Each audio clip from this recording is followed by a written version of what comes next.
Hi, everyone. We're so honored to be here to present Preserving and Perpetuating Memories of Moroccan Multiculturalism. My name is Katie Bercegeay, and my co-presenter is Dr. Yossef Ben-Meir. Hi, everybody. And we'll go ahead and get started. So today, we'll be presenting the Dakira program that we're implementing here in Morocco. But before we get started, I just want to say that this presentation and associated paper were completed with the support of USAID, and the High Atlas Foundation, with whom we work, is solely responsible for its contents. So let's get started. The goal of the Dakira program is to explore and strengthen interreligious and interethnic solidarity through community efforts. Now, there's a lot of depth to these words. The exploring is done in a group setting with community members of different ages and all together hearing each other's stories. It's a collective exploration, but it occurs through individuals telling their memories. And in that process, there's a strengthening of interreligious and interethnic ties. Solidarity grows through that narrative sharing. And that process, it's a community effort that preserves cultural heritage in Morocco. That's our means, that group sharing of experiences of the past is our local effort to preserve and educate around Moroccan heritage. Now, the theory of change, of course, is rooted in that overall goal. If the memory of Muslims, Jews, and Christian people living together is preserved, and if Dakira is able to bring people toward greater cultural understanding, then strength and solidarity will emerge that improve livelihoods and serve as a model in Morocco and the region. That memory sharing done collectively and the understanding that grows from that experience builds the solidarity. And if we're able to do that, then that solidarity is a basis for planning and talking about the future. How can the sharing of our past experiences and the interconnectivity that we forge in that process create a basis for acting together to achieve projects that meet our human needs today and going forward? And if we can do that, cultural preservation and education that leads to acting for a better future, then we can create a model for Morocco and the region. And so this is not a novel or new idea. It's an incredibly powerful idea, but we weren't first to identify it as being a key strategy for social change.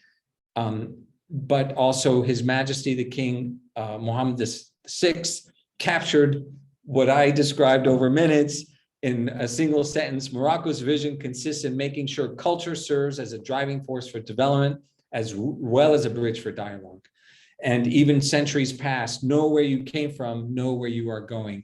That past preservation, creating the basis for a shared future, is an old and, in fact, ancient idea.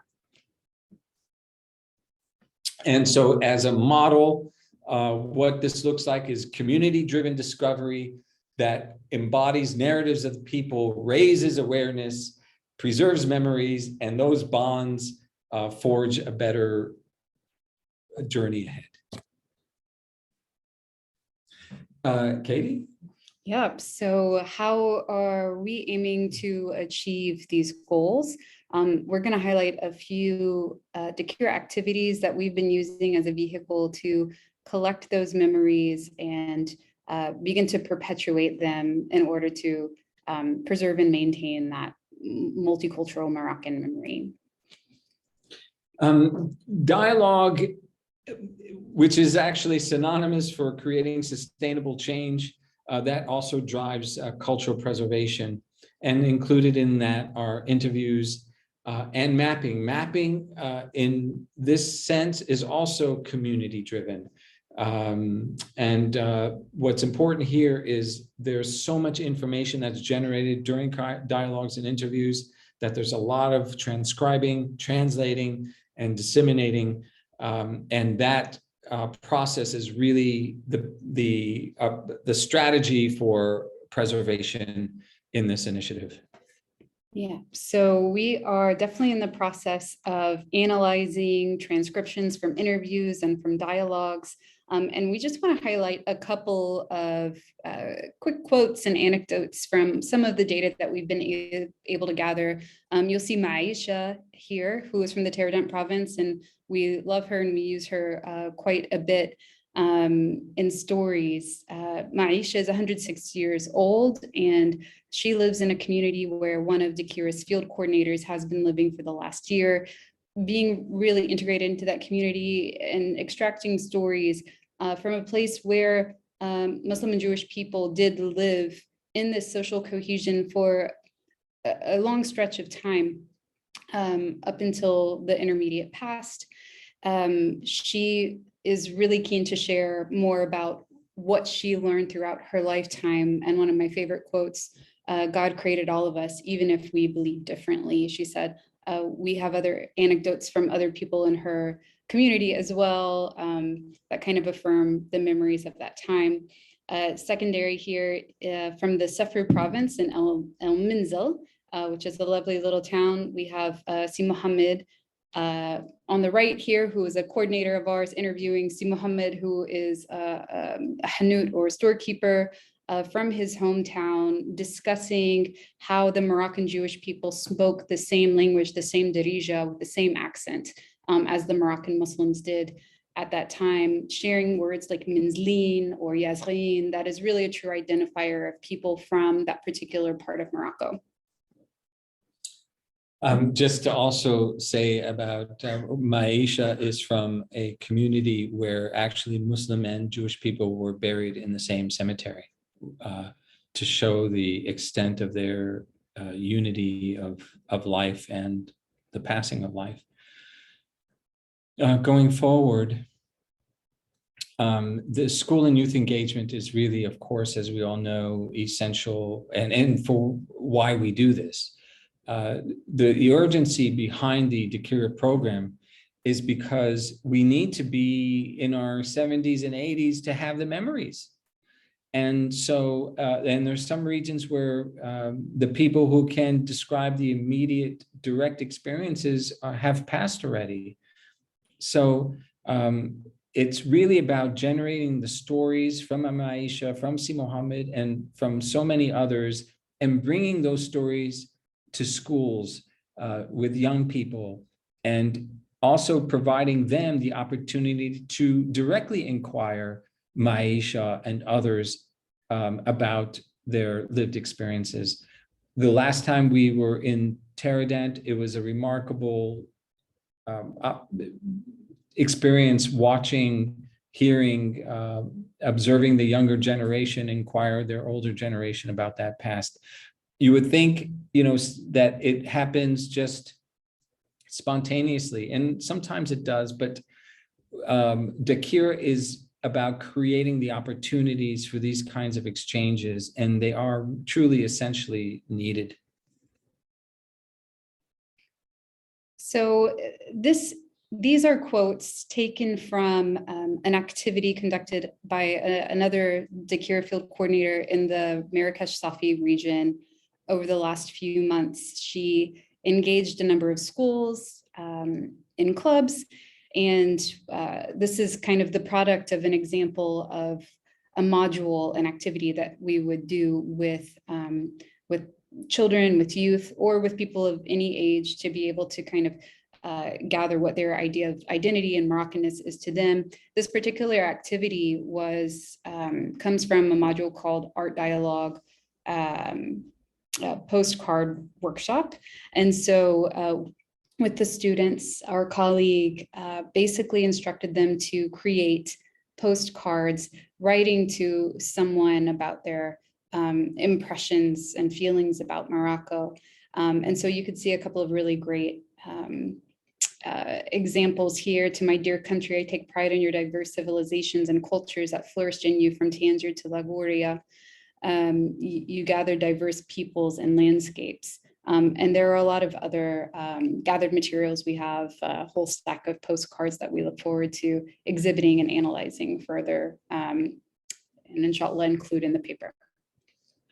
Now, the other beautiful thing about the postcards is that what we have are essentially copies, but people are able to go home with that sort of symbol, that artifact. And that's why we really prefer art workshops, because they are physical embodiments of memory and emotion and reaction and discovery, which having that physical expression of it is something that people cherish. Moving forward, the capacity building is really a part of how Dakira is intended to be sustainable.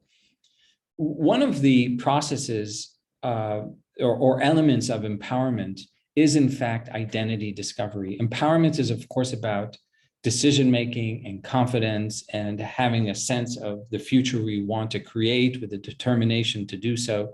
But in order to get to that point, analyzing our identities and how they relate to each other is a necessary part of that journey toward empowerment. And so as we strengthen our abilities to create the future that we ourselves determine and have identity discovery as part of that experience, then we're also creating conditions for livelihood, for cultural initiatives that enhance employability and so forth. And so capacity building in all different kinds of forms, it could be in tourism, in human development, in different ways of building the abilities of people to create and act. We are focused on integrating identity as part of those experiences. So just a little bit of elaboration about the identity and self-discovery that's being conducted with Moroccan women. Essentially, the idea is that through storytelling, women can express their innermost selves and take ownership of narratives told. We also recognize that women have been the gatekeepers of cultural heritage for a long time through oral tradition and continue to be that. And these kinds of workshops also help them to kind of embrace that for their role and identity. One quote or anecdote from a female participant who attended one of our identity, self-discovery, empowerment workshops at Bercegeay in Aswara said, my aunt used to have a Jewish friend who was a tailor. She told me that her friend would always teach the craft to young Muslim girls for free. It's such a heartwarming story that reflects the interfaith solidarity and coexistence that marked that era. And this is just one of many examples of stories and anecdotes and memories that we've been able to collect through this process of identity and self-discovery with women all over Morocco. Another important aspect of the Dakira program is rehabilitation or restoration. And in that regard, we are focused on the Tumlaline Monastery, which is outside of Azru, not far from Ifron, about an hour and 15 minutes drive from Meknes. This monastery is sincerely emblematic of how interculturalism is an indelible part of the Moroccan contemporary and historical experience. And so Dakira is intent on restoring the structures where up until, I believe, 1968, the monks of the monastery lived. And by bringing back this place to today's utility, we're able to enable communities and visitors and international Moroccan tourists to come and learn about the depth of diversity and unity that is the Moroccan story. That also, in terms of rehabilitation, it could also may take the form of restoring cemeteries. But we'll see how that unfolds. We're also focused, we're now starting an implementation plan of year 2. And in regards to cemeteries, we are focused on the Christian one in Tangier. So yes, preserving Moroccan memories through publication, preservation through publication. It's really one of the things about publication, especially Haf's, our strategy toward it is when you have a published, a memory or an aggregate of memories that underscore a particular theme, and you're able to publish it in multiple languages through multiple outlets, it's almost like irretrievable. It's out there. It'll always be out there, inshallah, as long as we have our web and internet.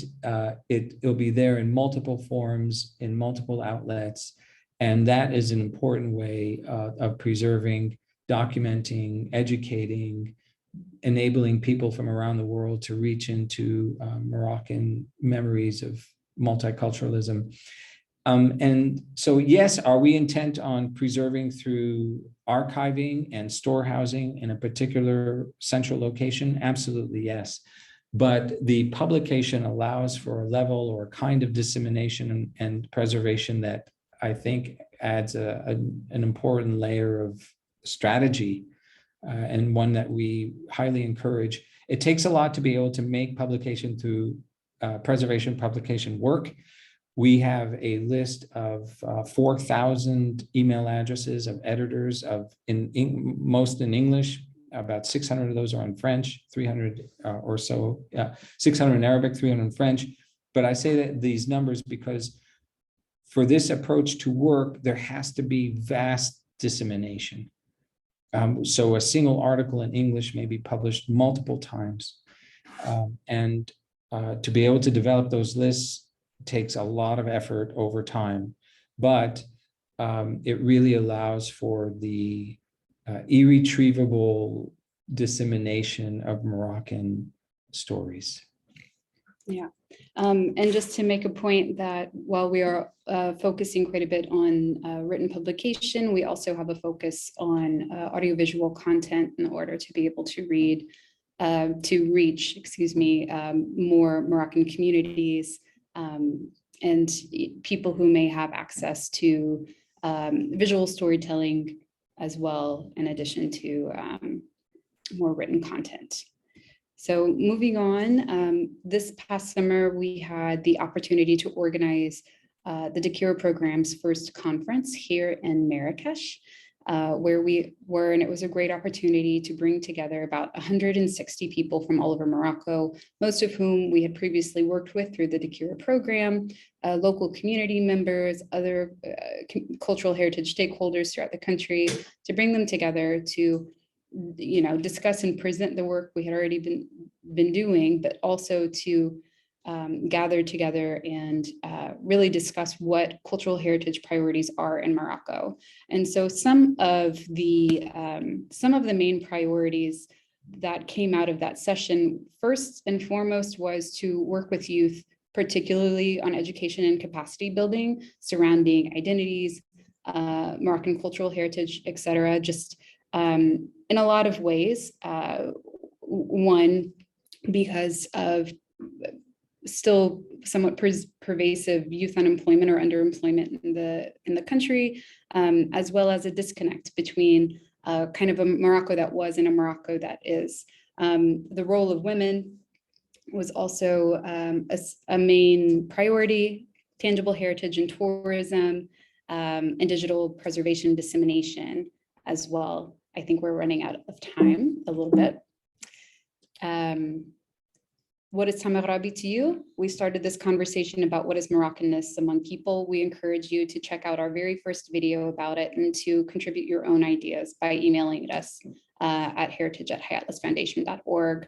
And thank you so much to you for listening, and to our partners, USAID, Association Aswar Mogador, FMA, Association Mimuna, Muftasad, and Sama, who have contributed pictures and activities throughout this presentation and program. Friends, I want to just leave with this one thought that when you do your workshops and when you do your conferences, make it experiential. Make it about not what the strategy of your program or necessarily even presenting results. Make it about them sharing their memories, in our case, creating the postcards. It's about the actual doing where we learn the methodology and be in a better position to disseminate in their schools and communities.